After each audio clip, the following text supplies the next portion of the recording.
Le reboutage, c'est un soin qui se fait par les mains et à la différence des magnétiseurs, par exemple. Souvent, on confond reboutage et magnétisme, mais c'est très différent, même si certains magnétiseurs font du reboutage et vice-versa. Mais le reboutage, c'est un soin qui s'exerce par les mains et de façon les mains écoutent qu'est-ce qui ne va pas et quel est le besoin.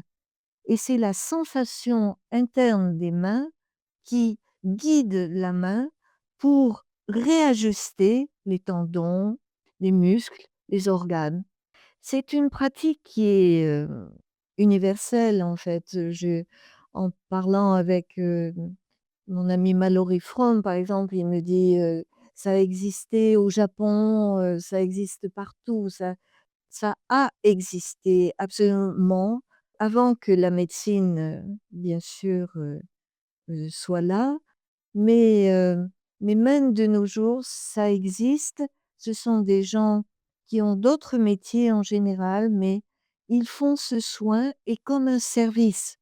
Ils ne considèrent pas que c'est un métier. Les rebouteux, dont je suis maintenant, répondent, aux besoins d'une population qui soit ne peut pas avoir accès à la médecine, soit ne veut pas avoir accès à la médecine. Ils préfèrent s'adresser en premier aux rebouteux et voir si naturellement, sans médicaments, on arrive à remettre en place les choses parce qu'on sait que quand la structure du corps, de l'organisme entier, est rétablie, le fonctionnement va aller mieux. Donc le rebouteux n'agit pas directement sur le fonctionnement, mais indirectement par la structure et ils obtiennent des résultats assez, probants, pourvu que ce soit des rebouteux réels, pas des rebouteux qui veulent en mettre plein la vue. Un rebouteux, il est humble, il est mature et il fait ça rapidement. Le soin ne dure jamais très longtemps. Il est à l'écoute de la personne qu'il, soigne et il parle pas de patient, il ne s'adresse pas à un patient, il s'adresse à un rebouté. «Bon alors, qu'est-ce qui vous est arrivé, Bon, mais alors racontez-moi le petit, comment il va votre petit?» Il, dirigeait la conversation de manière à ce que la personne qui souffre commence à se détendre. Il reboutait. On retournait chez nous, on croyait qu'il avait rien fait et puis le soir même, on avait la fièvre en général et le lendemain, ça allait beaucoup mieux et il n'y avait pas à y revenir. Ça, c'est très important. C'est-à-dire que ce qui était mis en place de cette manière, par l'écoute des mains, des besoins en fait de l'articulation ou de l'organe, une fois que cette écoute a été comblée dans les besoins, il n'y a pas à y revenir. Les rebouteux, on les trouve dans les villages, même aujourd'hui, mais ils se font rares. Chaque fois que nous sommes allés, dans les villages pour recueillir leurs paroles, j'ai fait par exemple, en Auvergne, heu, je suis allée en voir plusieurs.